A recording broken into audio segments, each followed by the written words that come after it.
Berapa atasanmu sanggup memberi gaji sehingga begitu enteng kau tinggalkan solatmu?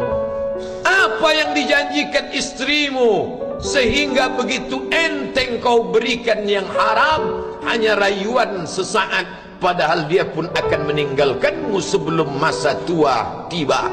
Apa yang dijanjikan anak-anakmu? Ayah, kami akan menjagamu di hari tuamu nanti, maka berikan kami yang kami inginkan. Belikan kami rumah yang besar, belikan kami kendaraan yang mewah. Nanti setelah hari tua kami akan menjagamu, kata mereka. Tapi setelah kita tua, dosa-dosa begitu banyak terkumpul, mereka pun meninggalkan kita di panti jompo yang penuh dengan kesunyian, hening, sepi. Suara cucu tak terdengar menangis karena mereka pun malu mengakui kita sebagai orang tua. Suapkanlah yang haram ke mulut mereka, berikanlah yang batil ke dalam perut mereka. Itu hanya akan menjadi azab di dunia sebelum hari kiamat tiba.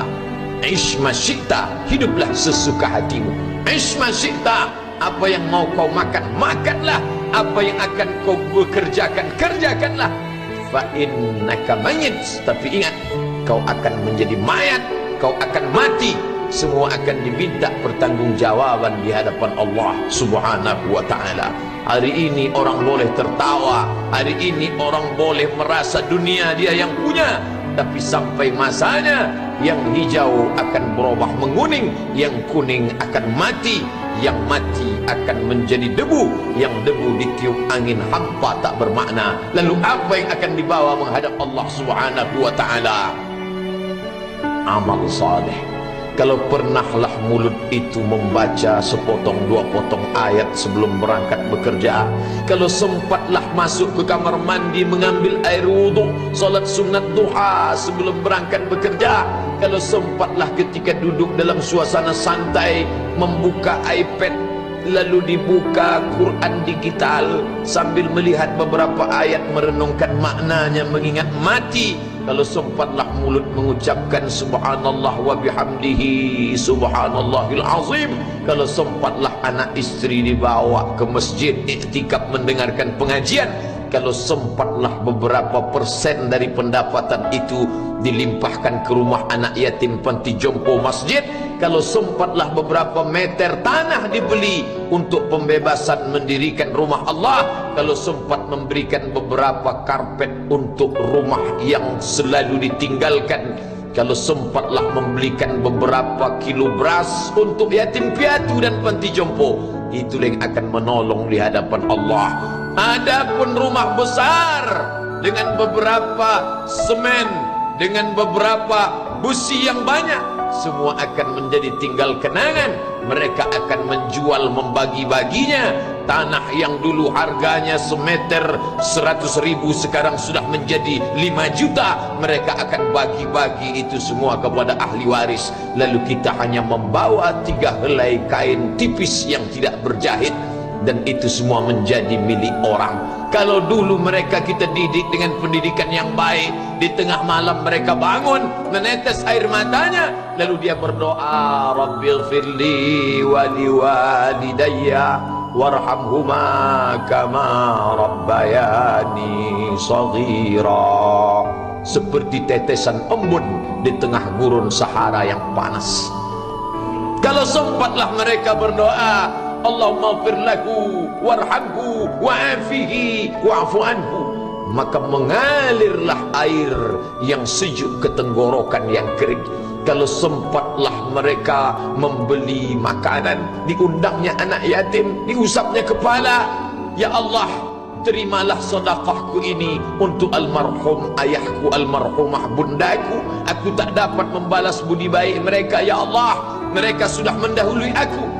Maka akan mengalirlah itu sebagai perlipur lara di tengah alam barzah sementara kiamat tiba. Tapi kalau mereka hanya dididik dengan keduniawian, dididik dengan kemewahan, disumbat mereka dengan materi, tak pernah diingatkan pada mati. Ketika kita mati, mereka pun juga akan mati perasaan ingatannya. Paling celaka lagi, mereka mengingat kita dengan mengantarkan bunga, mereka mengingat kita dengan pakaian hitam, mereka mengingat kita dengan suara musik. Mereka mengingat kita dengan memajang foto kita besar-besar di dalam rumah, dan itu hanya menjadi penghalang rahmat Allah turun. Tidak berkesan sedikit pun. Mereka sedang menyangka kalau dinyanyikanlah lagu kesenangan kita, terobat rindu hatinya. Kalau dipajangnya foto kita, dilingkarkannya karangan bunga, puas rindunya. Padahal itu tidak membuat pengaruh apapun kepada kita di alam barzakh. Maka sayang, buatlah sayang yang mengingatkan sesudah mati. Kalau rindu, buatlah kerinduan yang membuat dia akan tetap mengalir sebagai satu amal sesudah kematian. Idza matal insan, kalau manusia mati, inqata'a, dulu rajin membaca Quran, berhenti. Dulu rajin salat tahajud, berhenti. Dulu rajin menghatamkan segala yang baik-baik, berhenti. Tapi ada yang tetap mengalir. Di antara yang mengalir itu adalah sedekatun jariyah. Sempat membelikan beberapa bungkus nasi. Nampak orang tua di panti jompo menyuap nasi itu, menggeletar tangan mereka karena usia lanjut, menetes air mata. Kita bukan sedang melihat orang tua, kita bukan sedang melihat orang lain. Saat itu kita sedang melihat potret diri kita 30 tahun yang akan datang. Di mana aku 30 tahun akan datang? Surga, kenikmatan yang luar biasa, tapi dia tidak akan dimasuki oleh orang yang biasa-biasa. Solat biasa, baca Quran biasa, zikir biasa, untuk mendapatkan yang luar biasa, maka itu bukan perimbangan ibadah yang fair.